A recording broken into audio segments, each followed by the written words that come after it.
Pronto, 1 Coríntios 7. E Maria não abriu. Eu tô abrindo Fofinha. aqui, vô. Beijo. Te amo.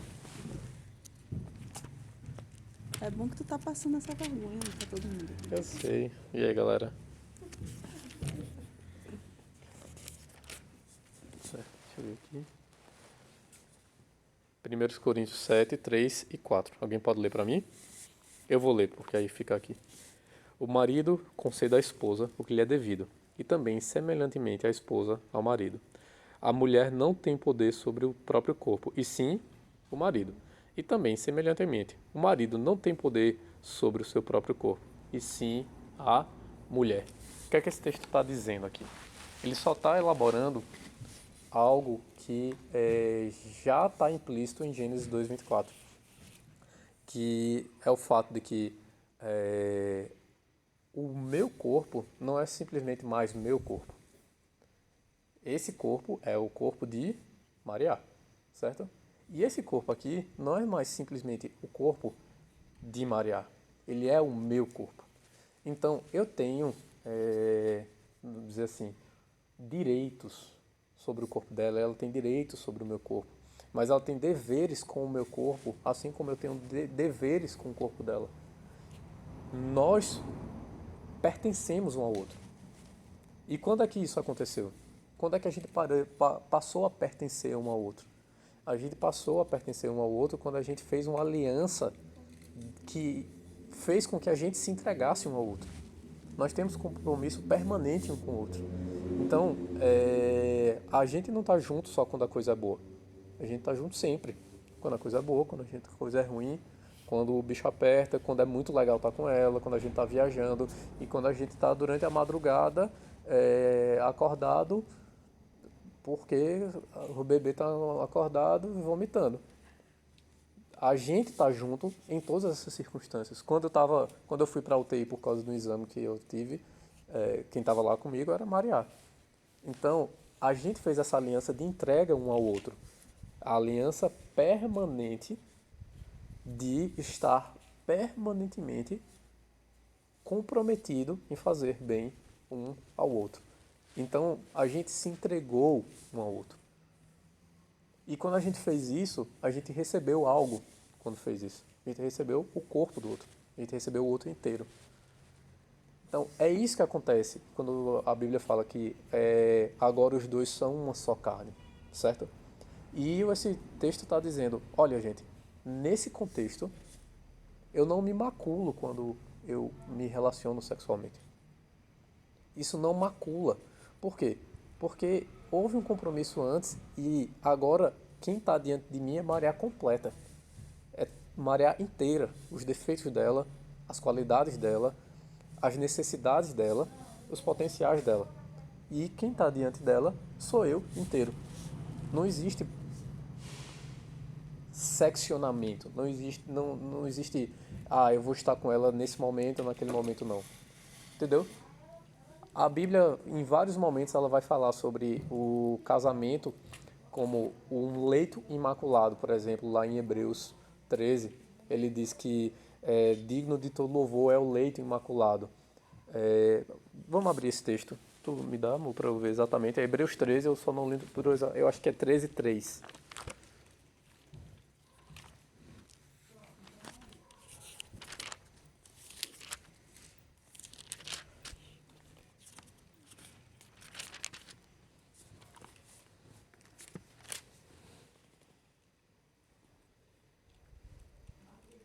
13:4. Diz o seguinte: digno de honra entre todos seja o matrimônio, bem como o leito sem mácula, porque Deus julgará os impuros e os adúlteros. O que ele está dizendo aqui é que aquilo que a gente já sabe, né? Qual é o leito imaculado? O leito imaculado é o leito matrimonial. E qual é a alternativa ao leito matrimonial? O adultério e a impureza. Qualquer conjunção que não esteja dentro do leito matrimonial, ele é adultério e prostituição. É... Por que isso, né? É isso que a gente está desenvolvendo agora. O que eu quero que vocês enxerguem é que quando você se relaciona com alguém com quem você não está em aliança, você está ali naquele momento, que é um momento de entrega do corpo, é um momento de prazer, é um momento de intimidade, é um momento em que você tem uma identificação muito forte com a outra pessoa. Você está fazendo aquilo ali, mas você está fazendo aquilo ali com uma pessoa que você não tem nenhum compromisso com ela. E se o bicho pegar daqui a uma semana, vai cada um para um lado. Vários. Um bocado. É por isso que quando você se relaciona sexualmente com alguém com quem você não fez uma aliança, você não está amando essa pessoa. Porque você está desfrutando dela, mas você não está se comprometendo com ela. O pastor lá da igreja, ele fazia uma ilustração muito legal. Rapidinho.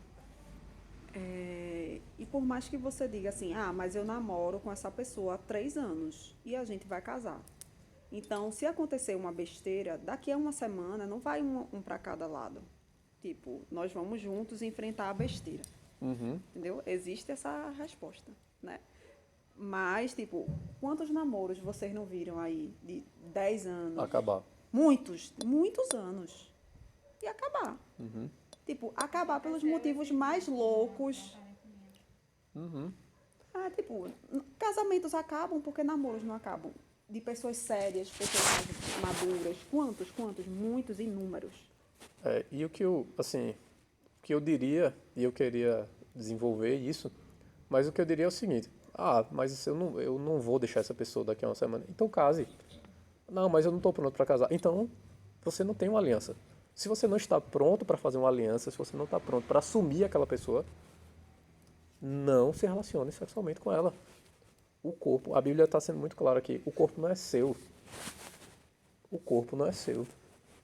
A gente, como oficiais de justiça, a gente cumpre um mandado, que é um mandado de reintegração de posse. O que é a reintegração de posse? Alguém que não é o dono da coisa, está usando a coisa. E a gente vai lá com a polícia, se a pessoa não quiser, e a gente bota o verdadeiro dono de volta para a coisa. Então, quando você está num relacionamento sexual e com alguém com quem você não se comprometeu, você está fazendo, como a gente chamaria em direito, um esbulho possessório. Você está se apropriando de uma coisa que não é sua. Você está usando uma coisa que você não se comprometeu por ela. E essa coisa é preciosa aos olhos de Deus. É alguém feito à imagem e semelhança de Deus. E Deus zela muito por isso. A Bíblia é muito forte na sua ética sexual. Por quê? Porque o sexo não é bobagem. O sexo mexe muito com a gente. Mexe muito com quem pratica. E assim, é até interessante, tem uma autora que diz que hoje a cultura do sexo livre, ela causou uma ruptura emocional muito forte. Então é como se as pessoas estivessem andando agora deslocadas, quebradas. Porque elas precisam quebrar o seu corpo da sua alma para dizer que o corpo não mexe na alma. Ela pode sentir um prazer no corpo, ela pode sentir uma atração muito forte no corpo, mas e isso ela não vai mexe. se envolver emocionalmente com Isso aquilo. não mexe com as emoções dela. Isso é mentira. Isso não é verdade. E quem já está vivendo assim é porque já sofreu uma quebra dentro de si. Já está Essa pessoa já está mutilada. mutilada emocionalmente. Isso. Você precisa ter quebrado muita coisa lá dentro e separado essas coisas por muito tempo e tá andando com essa mutilação dentro de si para que a sua vida sexual não interfira nas suas emoções. Então, das duas, uma. Ou essa pessoa está mentindo ou está mutilada. E é muito interessante se você falando com pessoas nos Estados Unidos, onde essa cultura parece, ela é mais, não é que ela seja mais desenvolvida, porque aqui se vive muito isso. Lá ela é mais defendida, é mais racionalizada. E as pessoas falando assim sobre a dificuldade que tem de evitar demonstrar apego emocional. Porque é feio você demonstrar apego emocional, ainda que você já esteja vivendo uma vida sexual ativa com a pessoa. Então você vê as pessoas sofrendo porque estão se apegando, Mas é feio dizer que estão apegadas. Porque estão vivendo uma vida sexual ativa, o sexo está mexendo com elas, mas elas têm que fingir que não ligam se a pessoa for pro outro lado. É isso que está sendo gerado. Essa ruptura emocional. E esse pastor lá da igreja, ele fazia uma ilustração que eu acho muito boa. Inclusive, eu ia fazer, só que eu terminei esquecendo, que acho que eu já vi umas 3, 4 vezes ele fazendo isso. Ele pegava e dizia para duas pessoas colarem um papel no começo do culto. Um papel no outro. Um papel no outro, no começo do culto. E aí botava duas pessoas para colar sem cola, juntar dois papéis. Agora, aí disse, separa esses dois papéis. Depois falavam 5 minutos, separa esses dois papéis. Aí separava os dois que estavam sem cola, os dois papéis inteiros. Aí depois, separa esses dois agora. Aí. Rasgava. Eu lembrei daquele que meu próprio pouco, que um amigo do ele fala um saleiro com um outro negocinho, e ele fala que se eles tentarem separar, vai quebrar uma das partes. Uhum. Ou as duas. Ou as duas. E na verdade, as duas, né? Então, é isso que está acontecendo. Eu acho que a ilustração assim sobre o que é a vida sexual, que dentro do casamento ela é a cereja do bolo de um compromisso anterior. Mas fora da vida sexual, fora do casamento, o sexo, eu sempre, assim, é uma imagem que vem sempre na minha cabeça, inclusive eu vou usar quando Clarice e Cecília crescerem, assim, eu sempre penso. É de um cachorro na frente de uma vitrine de frango, desses frango de domingo. O cachorro, ele tá ali babando pelo frango, certo? Ele fica olhando pro frango, desejando o frango. Só que o que é que acontece se você tira o frango do negócio e dá pro cachorro? Ele devora, lambe os beiços e vai embora.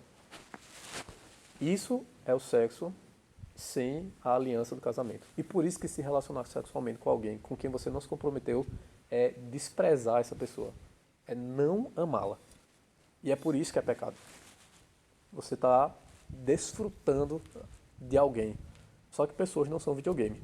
Você desfruta, você pega um jogo de videogame e joga lá por 2 horas. Se você encher o saco, você desliga e vai embora.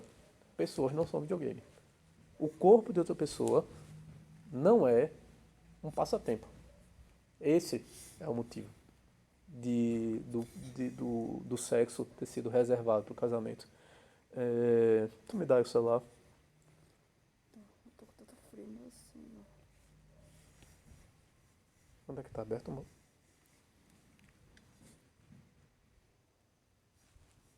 Gente, eu tô falando, ninguém diz nada. Sim, lembrei de outro exemplo. Eu sei que são muitos exemplos, eu tô dizendo a mesma coisa, Mas vai.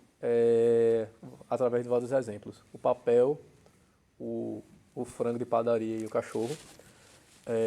E Natan falando com Davi. Eu acho que talvez seja a ilustração mais forte entre a diferença entre alguém que se relaciona maritalmente e alguém que tem um desejo sexual por outra pessoa, mas não quer um compromisso com ela. Como é que Natan chega para Davi para confrontá-lo quando ele peca com Batseba?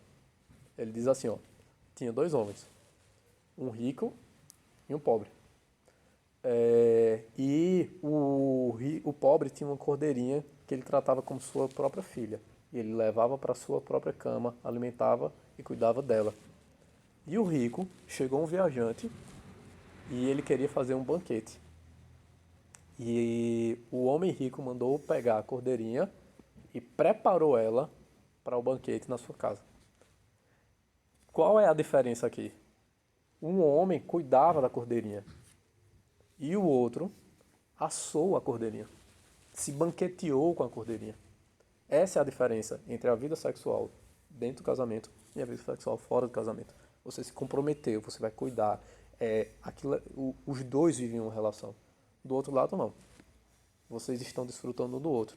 Mas se qualquer coisa der errado, cada um para o seu lado. E eu queria que vocês... agora eu queria fazer a gente entender como é que a gente hoje está vivendo uma cultura de casamento, que a gente pensa sobre o casamento tão superficialmente, que até dentro do casamento, Tá dentro do casamento? até dentro do casamento, essa ideia de se der errado, cada um vai pro seu lado, tá muito forte, sabe? Eu falei há algumas semanas, na última vez, que a gente está vivendo uma revolução social muito grande, sem precedentes. Acho que nenhuma cultura mudou tão rápido em tão pouco tempo. A gente está falando de mudar a forma de pensar geral em 60 anos. Geralmente, mudanças sociais levam alguns séculos. E agora a gente está vendo assim, houve alguns séculos de mudança no pensamento, só que de repente, tudo que se estava amadurecendo por um século e meio, 2 séculos, de repente ele se cristalizou. E essa cristalização é a cristalização do abandono do cristianismo como fonte da cultura, né? E do abandono da ética cristã. Essa ética de compromisso um com o outro, baseado nas escrituras, foi sendo questionada por muito tempo, até que veio a década de 60. E a década de 60 foi o boom da revolução sexual. Assim, teve muita coisa, acho que você já ouviu falar de Woodstock, né? Lá em Paris teve uma revolta dos estudantes e o lema da revolta dos estudantes era é proibido proibir. Então, o grande bem, a coisa que se preza acima de tudo dentro dessa nova ordem social é a liberdade do indivíduo. Eu faço o que eu quero na hora que eu quero. Só que quando indivíduos fazem o que querem na hora que querem, as pessoas ao redor pagam o preço. Mas esse é o bem supremo dessa nova ordem social. E é interessante que dentro dessa mesma década de 60, em que houve a revolução sexual, que a ética sexual, a maneira de se relacionar sexualmente, tinha esse novo norte. Eu quero me relacionar sexualmente com quem eu quiser, na hora que eu quiser, com ampla liberdade, porque a liberdade é a coisa mais importante que existe. Nessa mesma década foi descoberta a pílula anticoncepcional feminina. E foi um casamento perfeito, porque o homem é muito diferente da mulher em relação à sua vida sexual, em um sentido. Se ele quiser se comportar irresponsavelmente na sua vida sexual, ele consegue andar com poucas consequências além do DST. Porque ele vai vivendo sexualmente, só que o corpo dele não muda por causa disso. A mulher não. A mulher, se ela começa, pouco tempo depois que ela começa a vida sexual dela, acontece uma coisa com ela. O que é que acontece? O que é que acontece? Pouco tempo depois que uma mulher começa a vida sexual. Ela é engravida. E o corpo dela muda. E se ela se relacionar Não sexualmente? só, brota uma criança. Brota uma criança, mas assim, se você. Eu estou falando em relação a. E eu estou usando um termo, vamos dizer assim, um termo técnico. O homem é irresponsável sexualmente se ele não quiser se comprometer. Em que sentido? O corpo dele não responde por isso. O corpo dele não sente o que está acontecendo. A mulher não.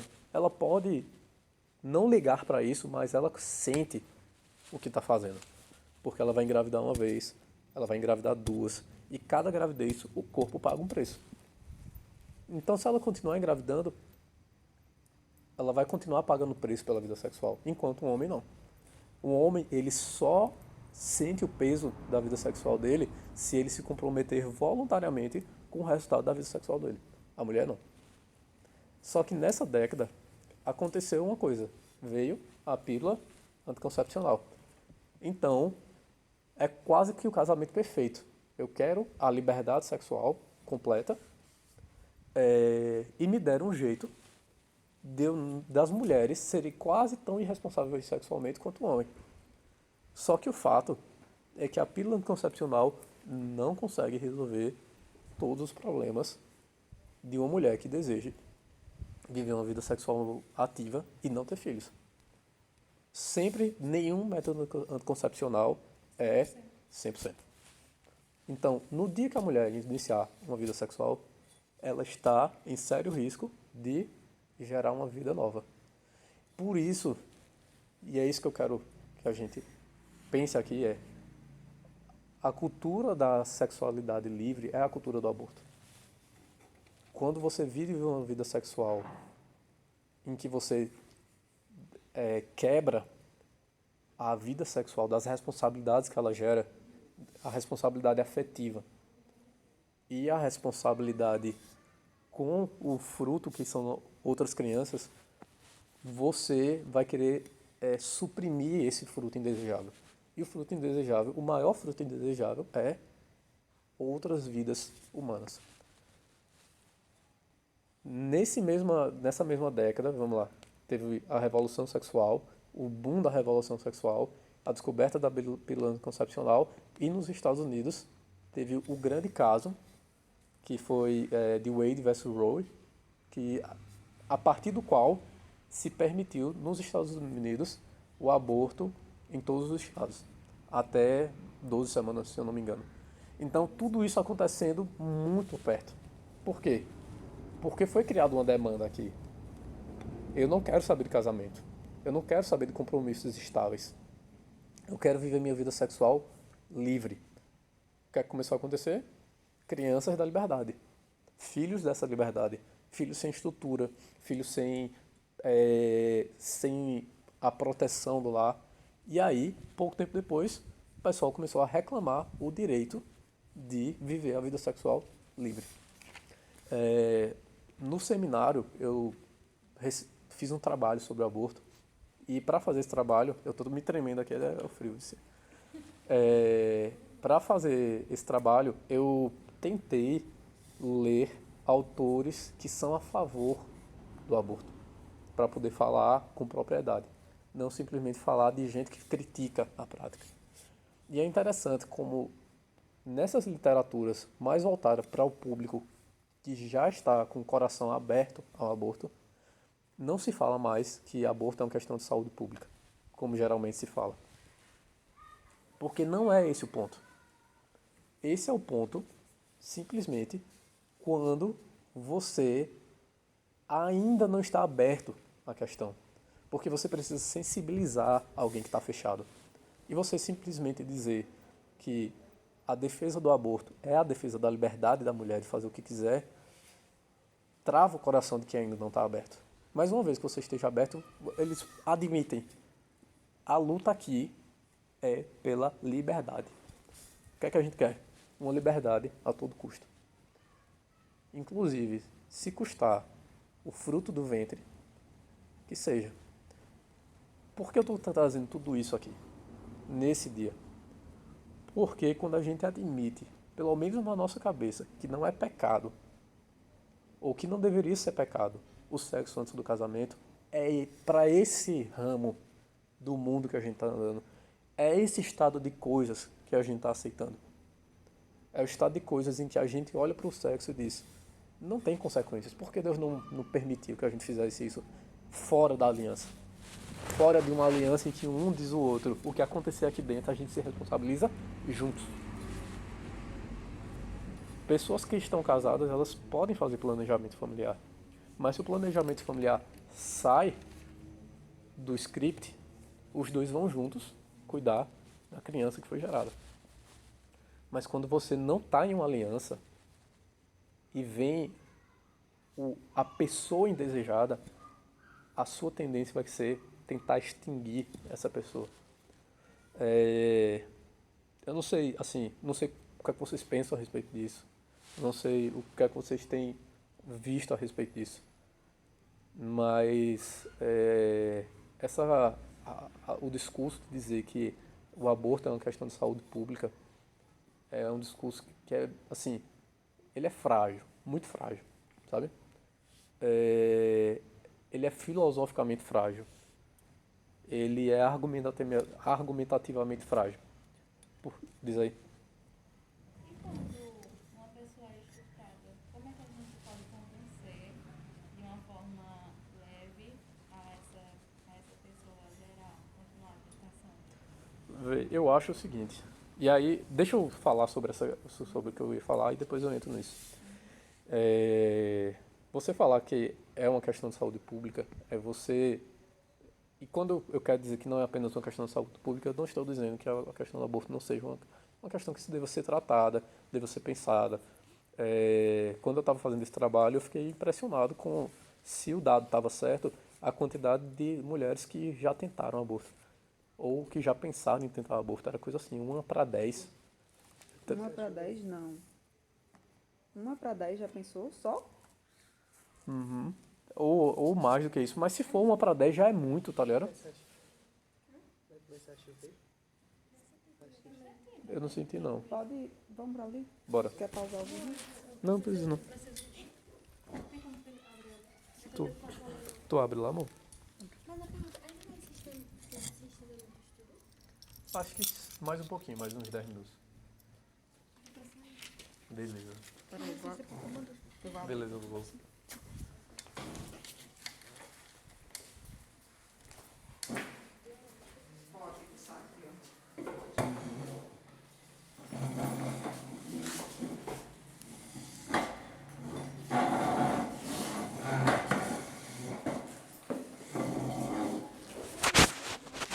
Oi. Assim, tudo que fala agora em relação à questão do sexo no casamento resume mais a questão de filho, certo? Não Eu só. acredito que seja tudo culmina isso, certo? Ponto. Mas é legal que se casa e não, mesmo sendo cristão, não quer ter filhos. Eles estão vivendo em pecado.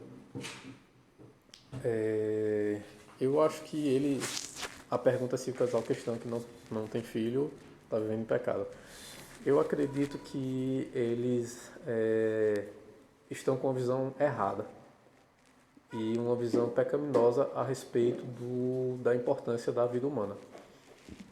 Eles não estão ainda valorizando o filho, a imago Dei, que é uma pessoa, porque assim, tipo, pessoas são a imagem e semelhança de Deus. E você poder carregar alguém que é a imagem e semelhança de Deus e discipular essa pessoa desde o início é um privilégio absurdo. E só que é muito trabalhoso, certo? Muito, muito, muito trabalhoso. Mas, tipo, qual é o chamado de Cristo pra gente? É o chamado para negar-se a si mesmo e servir. Não existe escola melhor, velho, de negar a si mesmo e servir do que o filho. Então, assim, eu acredito que eles estão pecando por não querer ter filho.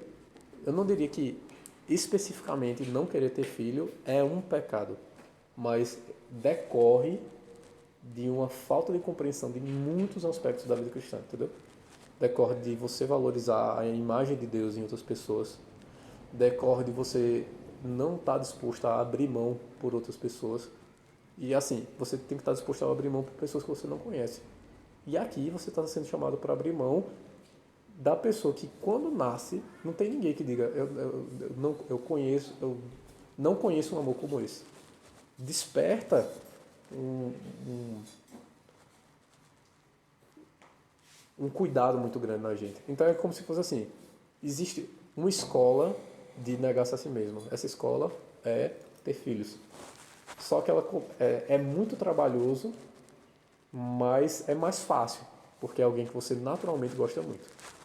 Então você pode transpor esse seu sacrifício por essa pessoa para outros relacionamentos. De pessoas que você não gostaria com tanta naturalidade. Você está aprendendo aqui algo que você tem que transpor para outros relacionamentos.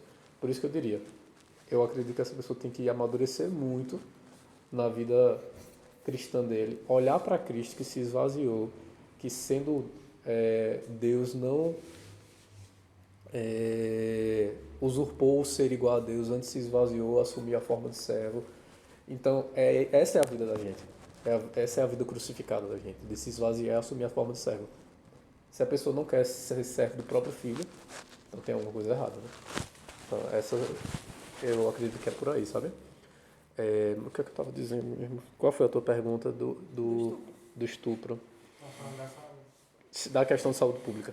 Isso. Então, assim, existe, Maria disse que a estatística deve ser muito maior.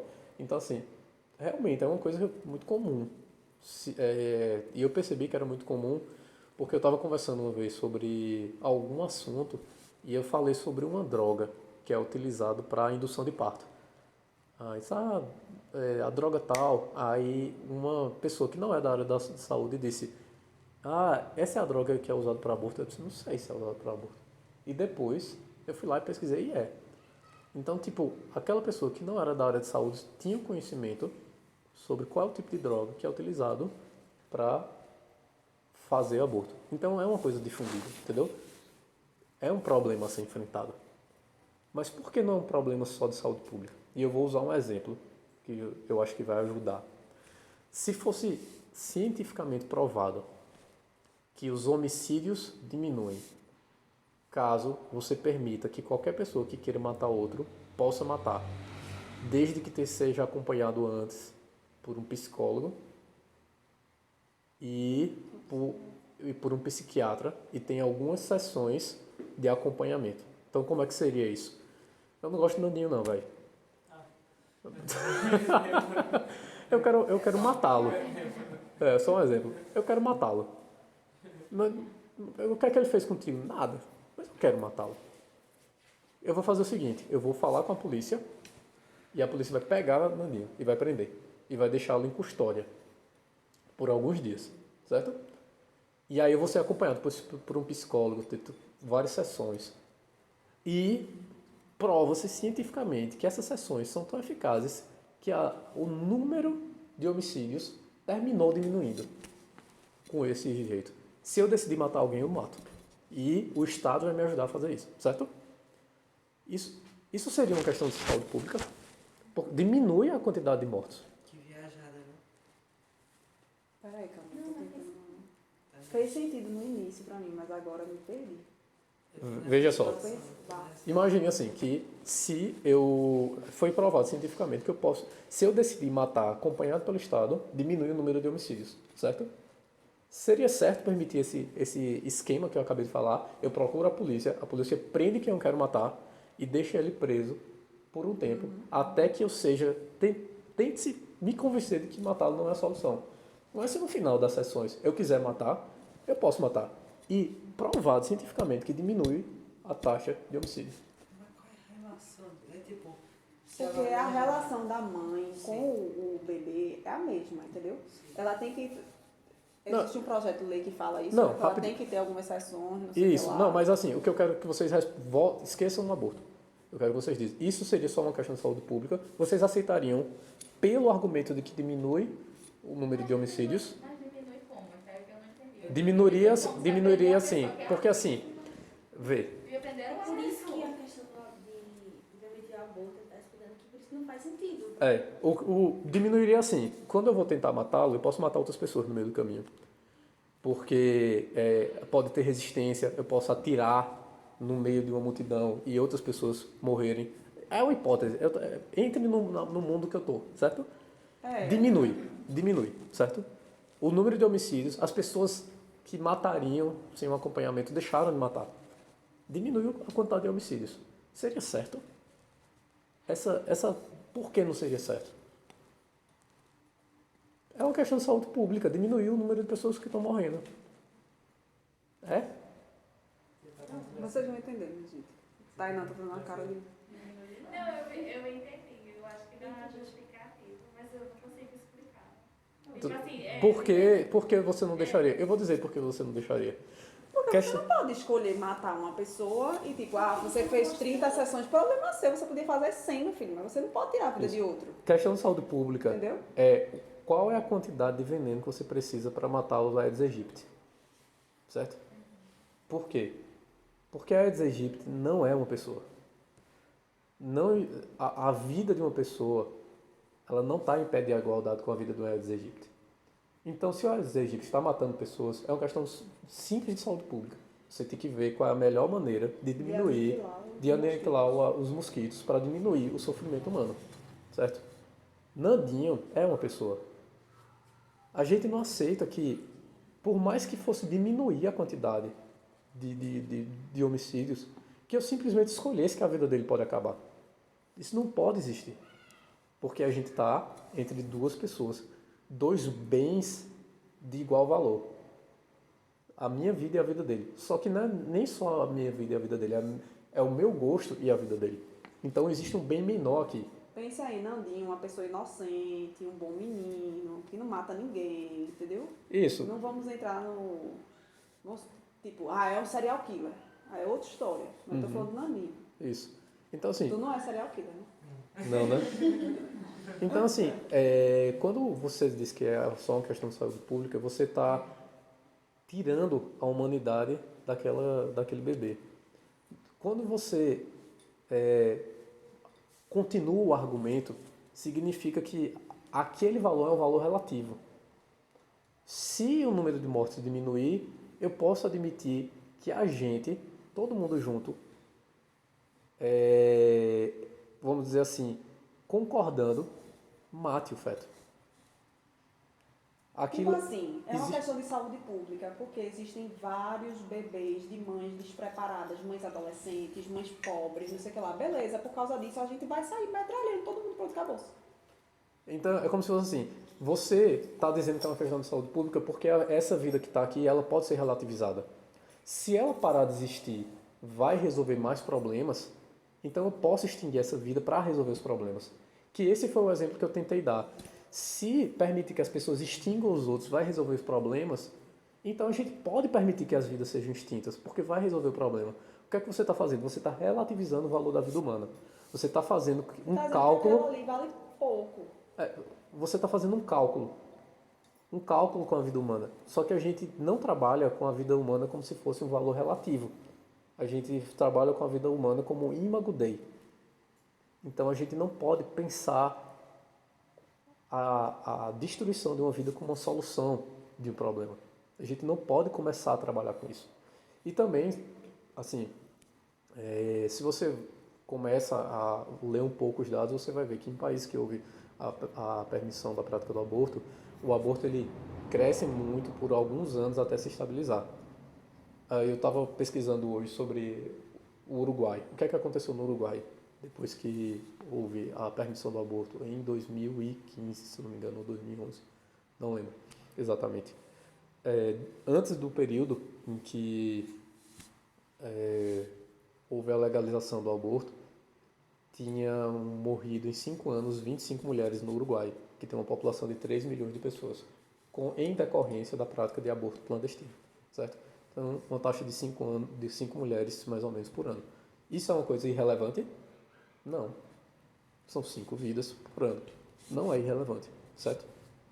Não é irrelevante. O que é que aconteceu quando foi permitido? O número de mortes em mulheres no Uruguai caiu para 5 no período igual de 5 anos. Então foram poupadas 4 vidas de mulheres por ano no Uruguai, certo? Mas o que é que aconteceu com a taxa de aborto? A taxa de aborto subiu do primeiro ano de permissão, porque antes da permissão você não tem uma estatística muito boa. Mas do primeiro ano de permissão até o final, o número de abortos tinha crescido mais ou menos 40%. Então, milhares de crianças a mais foram mortas a cada ano, até se estabilizar. Foram poupadas 4 mulheres por ano e foram mortas milhares de crianças a mais por ano. 1.030 a cada ano, mais ou menos, vamos chutar, né? Eu não lembro exatamente a estatística. Comparando o período de legalidade, né? Isso, dentro do período de legalidade. E eu li isso, é interessante que eu li isso em um site que estava destacando como foi bom a legalização do aborto. E ele estava dizendo, olha, é porque esse crescimento não é um crescimento no número de abortos feitos, é porque elas estão saindo da clandestinidade para ir para o aborto legalizado. Mas, gente, se você sabe, todo mundo sabe, principalmente uma população tão pequena, que a partir de agora é legal e pago pelo governo, você não vai demorar 10 anos para entrar na legalidade. Você vai para a legalidade no outro dia. O serviço público precisa ser estruturado. Não precisa. Os obstetras sabem fazer aborto.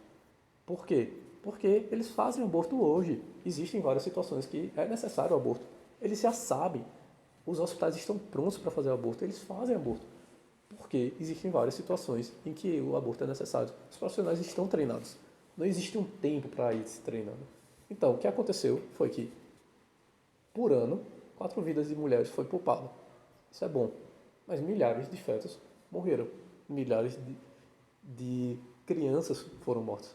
Então só se torna uma questão de saúde pública no momento em que você passa a não considerar a vida humana intrauterina como algo de valor intrínseco. Por isso que, para você chegar no argumento de que é uma questão de saúde pública, você precisa passar por outro argumento que nunca é tratado. O feto, ele é um ser humano ou não, certo? E aí, eu acho que teve uma vez que eu vi um vídeo, se vocês quiserem conversar mais sobre isso, a gente conversa. Mas que eu acho que é suficiente. Que começaram a dizer, não, mas só se torna vida a partir do momento que o sistema nervoso central se forma, não sei o que lá e tal. Aí o cara fez, peraí. Pessoal, o que é que tem dentro da barriga da mãe com uma semana? Aí o cara disse, um amontoado de células. Células o quê? Células o quê? As células humanas. Certo, beleza. Células humanas do pai? Não. Células humanas da mãe? Não. Que amontoado de células humanas é esse? É o quê? É células humanas de quem? Não existe células humanas. Existem células humanas de fulano de tal. De quem é aquelas células humanas? Tem que ser de alguém. Quem é? Então, assim, é aquele negócio que na minha vida eu acho que você precisa fazer um esforço muito grande para dizer que aquilo ali não é uma pessoa, certo?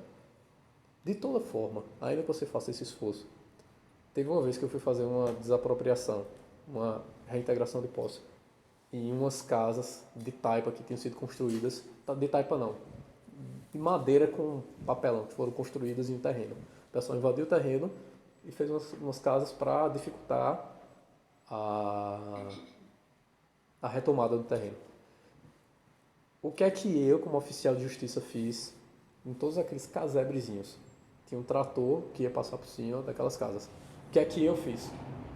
Eu abri cada casa e disse, não tem ninguém aqui, pode passar o trator por cima. Porque, na dúvida, o que é que você faz? Você não destrói, beleza? Tem gente ou não tem gente? Não sei, velho. Então, não destrói. Tá trancada, não destrói essa aqui não. Espera aí que a gente vai tentar dar um bicudo na porta para derrubar. Mas enquanto a gente não tiver certeza que não tem ninguém, você não destrói. Então, para você falar que é essa questão de saúde pública, você precisa primeiro negar que existe um valor absoluto ali, um ser humano que deve ser preservado. Mas quando você passa direto, você pulou uma etapa do debate e jogou só dados para sensibilizar. Tem gente que está morrendo. Tem gente que está morrendo fazendo aborto legal. Mas você precisa conversar sobre outras coisas antes de chegar nesse ponto. E uma vez que você chega, tem gente que está morrendo fazendo aborto legal, mas quem está dentro do útero é uma pessoa. Vamos cuidar dessas pessoas que estão morrendo, vamos ver o que a gente pode fazer para acabar com isso. Mas vamos preservar essa vida. E aí tu dissesse, como é que eu posso fazer, né, no caso de estupro?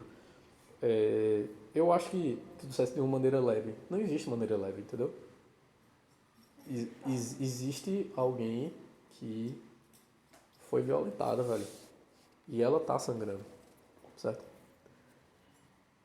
Então ela pode lidar com aquele trauma, porque, querendo ou não, a gravidez Isso. vai trazer elementos terríveis. Uma coisa que sempre é dito é que isso